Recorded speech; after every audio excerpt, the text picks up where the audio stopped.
Let me tell you an old story that'll be familiar to many of you. There was a professor who wanted to teach his class a lesson, so he got a large jar. He put some rocks inside of it, about fist size or a little bit bigger, and he piled them up to the top. He asked the class, "Is this jar full?" They said yes. Then he got some more rocks, smaller rocks, and he put those into the jar, and they squeezed between the spaces between the large rocks until those got to the top. He said, "Now is it full?" The class said yes. Then he got some sand and poured it into the jar. It squeezed between the spaces in the small rock.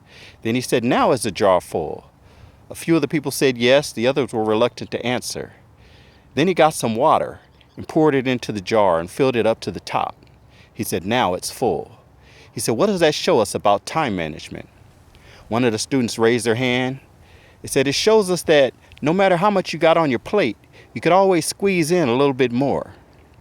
He said, "No, what this shows you is that you should always put the big rocks in first. Always prioritize the things that are of importance to you. Do those first.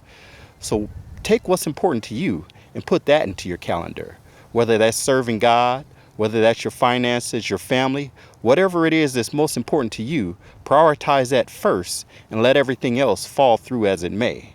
Put in the big rocks first."